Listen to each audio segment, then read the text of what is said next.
समाजाच्या विरोधात कशाला भूमिका द्यायची? महाराजांपेक्षा मोठं झालं का राजूभाऊ? 11 वर्षाचा होतो तेव्हा तुळजापूर मध्ये मी रक्ताचा बोट कापून शपथ घेतली. महाराजांनी 16व्या वर्षी घेतली, राजूभाऊने 11व्या वर्षी घेतली का? बाबा आमच्या बारशीची परिस्थिती काय? आम्ही कुठे मराठ्याच्या विरोधात आहोत? काय केलं आम्ही मराठ्याच्या? काय केलं तुम्ही मराठ्यासाठी? हॅलो, रमेश राऊत का? हा, कोण आहे?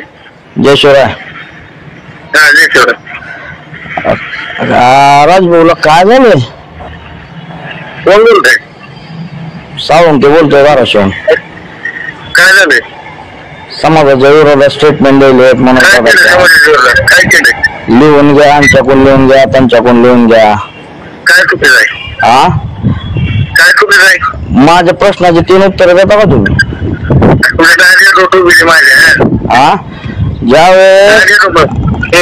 ज्यावेळेस पक्ष बोलला, ज्यावेळेस लाडकी बहीण योजना आणली, त्यावेळेस विरोधी पक्षाकडून लिहूनच घेतलं होतं का? हा, मराठ्याला आरक्षण कोण दिलं? कोण दिलं? 1919 ला. त्याच्या आधी काँग्रेसने दिलं. हा, टिकलं का कोर्टात? टिकलं का काँग्रेसला? हा, मग भाजपचं टिकलं का? टिकलं की. कुठं?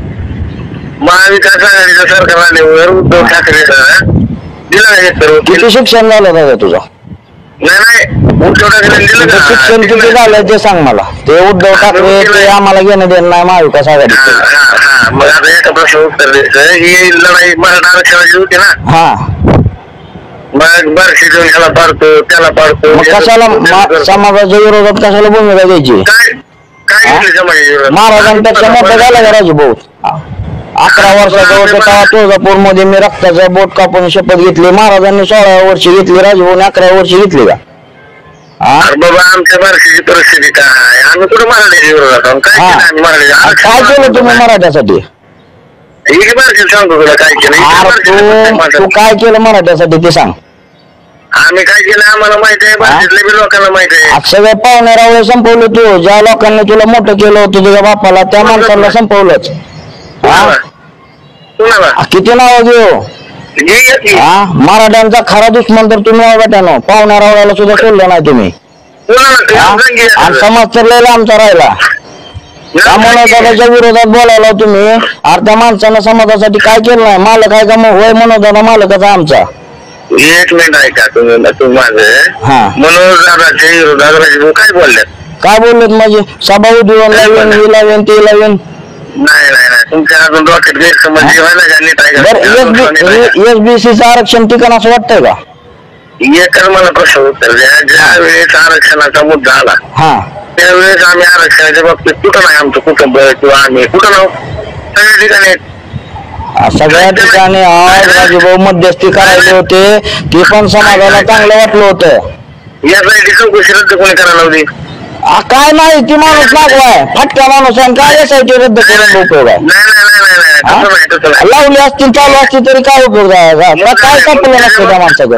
नाही विषय संपायचा नसतो. त्याच्यावर सुद्धा त्याच्यावर सरकारवर दबाव टाकून सगळ्यांना बोलवून ह्याची मध्यस्थी केली का नाही? मग सरकारवर दबाव टाकून ओबीसी मधून आरक्षण मागा की. हो, आज पत्रकार परिषद 2 वेळा घेतली. आज काय म्हणले भाऊ? आज विधानसभेच्या अध्यक्षाला पत्र दिलं भाऊन. मुंबईला चालेल पत्र घेऊन की ओबीसीत मराठा समाजाला आरक्षण देण्यासाठी विशेष अधिवेशन बोलवा. सगळ्या आमदारांना तिथं बोलायला हवा की मराठा समाजाला ओबीसीतला आरक्षण द्या.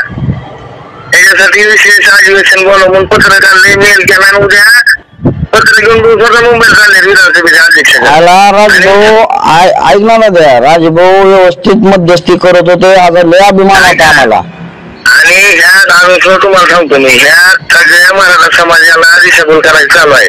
आमचं ह्या मराठा दुश्मन नाही. ते अण्णा शिंदेला पुढे कोण केलं? तर मित्रांनो, अशाच नवनवीन व्हिडिओसाठी आपल्या चॅनलला लाईक करा, शेअर करा आणि सबस्क्राईब करा.